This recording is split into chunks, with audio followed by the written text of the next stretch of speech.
No ar para a gente falar de mais uma rodada daquelas, tá? Do Campeonato Brasileiro, simplesmente com o Fla-Flu, o resultado positivo pro rubro-negro. Que constância desse time do Tite, tá? Do lado do do lado do Fernando Diniz, foi expulso do jogo, a gente também vai conversar sobre isso.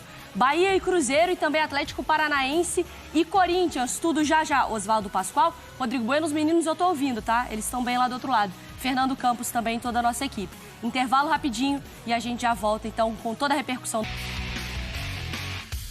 Do Campeonato Brasileiro, o Sport Center agora te mostra tudo o que rolou lá no Maracanã, o clássico entre Flamengo e Fluminense. E a gente olha agora como foi o gol marcado pelo Flamengo, o gol da vitória, então, rubro-negra, 1-0, Pedro de pênalti nesse lance aí, que depois a gente vai conversar um pouquinho do Bruno Henrique, né, que sofre essa penalidade. E aí o Pedro vai para a cobrança. Boa noite, Donan. Boa noite, Mari, boa noite, Fã de Esporte, Pascoal, Bubu, sempre um prazer estar aqui. Jogo quente. O Flamengo foi muito superior coletivamente, mais uma apresentação que mostra força e um bom momento da equipe do Tite, que está 9 jogos invicto. Vai ter discussão e polêmica do pênalti, que acabou sendo decisivo. E aí o Pedro não desperdiçou, né? Artilheiro do país na temporada. E agora no outro jogo, Bueno, boa noite para você. Sim, o placar de 1-0 reflete o que a gente viu no Maracanã, sim ou não? Boa noite. Boa noite, Mari, Donan, Pascoalito, Fã de Esporte. O placar, ele reflete, porque como disse o Donan, o Flamengo foi superior. Se tinha um time que merecia sair com a vitória do Maracanã, era o rubro-negro. Só que tem essa discussão, né, sobre justiça, se foi pênalti ou se não foi.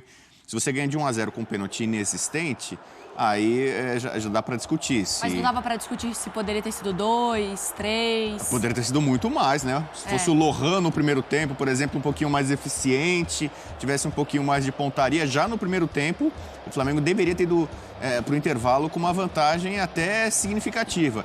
O Fluminense também contribui, né? A gente está vendo aí a tradicional saidinha do Fluminense levando os corações tricolores ali, né? A quase sair da boca.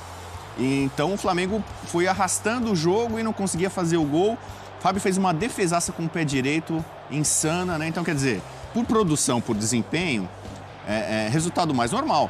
Era o Fla-Flu dos extremos da tabela, né? O líder contra o lanterna. Então, a gente já imaginava que seria um domínio. Lembrando que o Flamengo continua nesse processo de Copa América muito desfalcado e ele só perdeu pontos para o Furacão, né? Ele venceu, são 10 pontos de 12 possíveis, né? Desde que ele está nesse período de desfalques. O que me faz crer que o Flamengo encaminha muito bem aí esse primeiro turno para tentar ficar com, pelo menos, esse título, né? Na metade inicial do campeonato. O Flamengo, se ele consegue sobreviver à Copa América, como ele está sobrevivendo... E bem, né? E bem...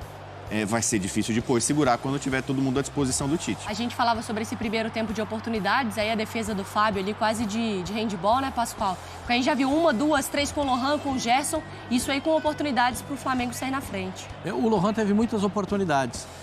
Às vezes não está naquele dia propício para uma jogada espetacular e acaba não conseguindo finalizar. Nessa aí ele até consegue achar bem do outro lado o companheiro para bater, mas não sai a chapada correta, né? Porque era Luiz Araújo, né? O Luiz Araújo não consegue bater. E caiu na perna boa, na esquerda, né? Mas ele não consegue fazer a chapada perfeita para a bola entrar do outro lado do goleiro Fábio. Então, para mim, o Flamengo foi muito superior. O Fluminense tentou esfriar o jogo o tempo todo.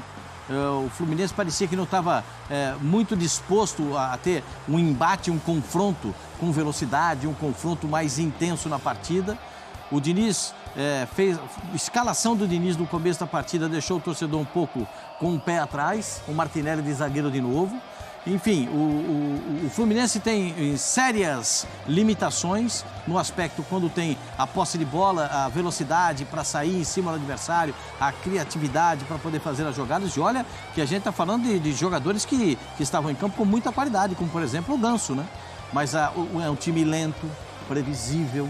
O Fluminense precisa ter um choque de realidade no futebol brasileiro, no que se refere à intensidade, à velocidade, à pressão na saída de bola. Tem muitos requisitos que o Fluminense precisa exercer e não exerceu, por exemplo, nessa partida. O resultado, se você falar assim, eu acho que justiça, o futebol tem um critério de justiça. Você tem a chance e faz o gol. Isso é justiça no placar. 1-0, vitória do Flamengo. Agora, o pênalti há um ponto de interrogação, acho que a gente tem que discutir a respeito dessa penalidade máxima.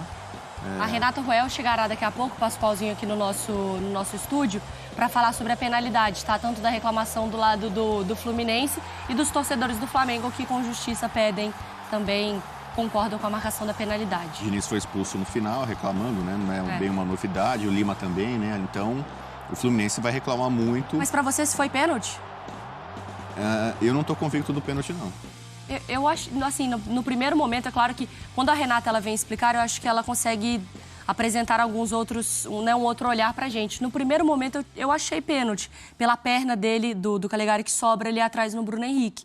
Não sei vocês. Eu não tive a impressão de pênalti. Eu estava até com a Renata na redação, ela vai vir, a gente vai falar mais. Não dá spoiler, não. Não vou dar o spoiler.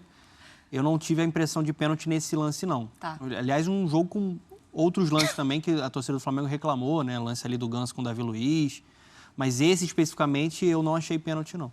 Não achou? Não, eu fiquei até com uma impressão... Mas você achou que foi uma falta do Bruno Henrique? Então, eu fiquei com a impressão que, na briga ali, pelo espaço, o Bruno Henrique, em velocidade, ele tira o equilíbrio do Calegari e aí, a partir disso, o Calegari cai e tem um impacto por baixo. Tá. Então, achei que foi mais falta do Bruno Henrique do que um pênalti, exatamente nesse lance. Mas tem debate, né? Uma questão interpretativa. Você achou, Pascoal? Eu achei que o Bruno Henrique vem na bola, ele tem uma imposição física muito forte, porque ele é muito forte e é maior do que o Calegari. O Calegari tinha acabado de entrar, né? E tem um braço ali, essa é a discussão. O braço, ele no movimento, ele tira o jogador do Fluminense da jogada.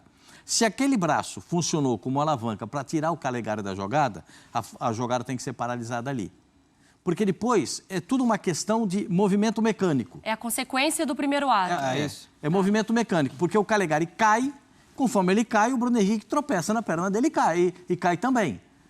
Sem querer também é falta, sem querer também é pênalti. Teve um lance na lateral do campo aqui, que o Martinelli prendeu uma bola, o Pedro chutou o Martinelli, foi um negócio meio traumático ali na beira, e o árbitro não deu nada, não marcou rigorosamente nada. Deu a posse de bola para o Flamengo. Então, eu tenho algumas coisas que eu vejo no campo de jogo, que o árbitro marca e depois deixa de marcar. Eu tenho muitas dúvidas a respeito desse pênalti. Eu preciso saber, da Renata, se ela puder explicar, por favor, se é esse movimento do braço, que é o braço esquerdo. O movimento do braço esquerdo é capaz de tirar o jogador da jogada. Se esse braço tirou, a jogada está parada ali. Caso contrário, o movimento do braço, tá vendo? Se o braço esquerdo, se essa jogada para no braço esquerdo, é falta. O que me deixa um pouco alarmado é que o VAR fez a chamada intervenção silenciosa, né? O VAR está analisando tudo e o árbitro fica com a marcação de campo. Ficou com a marcação de campo. Eu gostaria de uma explicação a respeito disso. E confesso para você que eu tenho muitas dúvidas a respeito desse pênalti. A gente falou Renata 3 vezes, eu vi ela abrindo a porta ali do estúdio, ela aparece ali se você chama muito. Já a Renata Ruel tá no nosso estúdio aqui para falar sobre o lance do pênalti que, enfim, resultou no gol do Pedro, o gol da vitória do Flamengo. O Pedro bateu o pênalti no meio do gol, raspou no pé do goleiro do Fábio.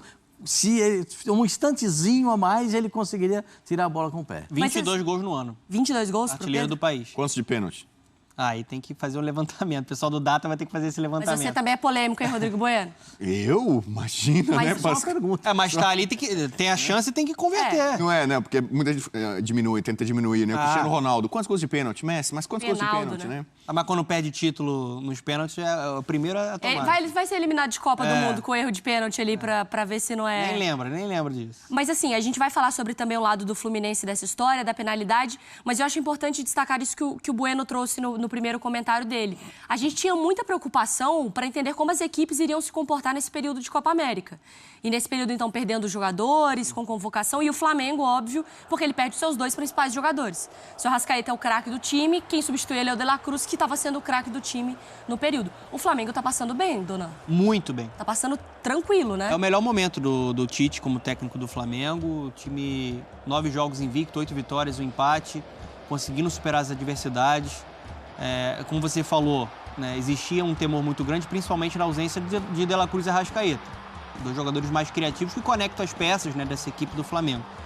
E aí ele adapta, puxa um Léo Ortiz para fazer o papel ali de volante, o Lohan ameniza muito a saída do O Arrascaeta, apesar de ter desperdiçado oportunidades hoje, o garoto, que é muito talentoso e muito promissor, ele gera muito jogo, né? Ele é um jogador que sobe a pressão e consegue recuperar a bola lá na frente. Ele tem muita explosão, muita velocidade para chegar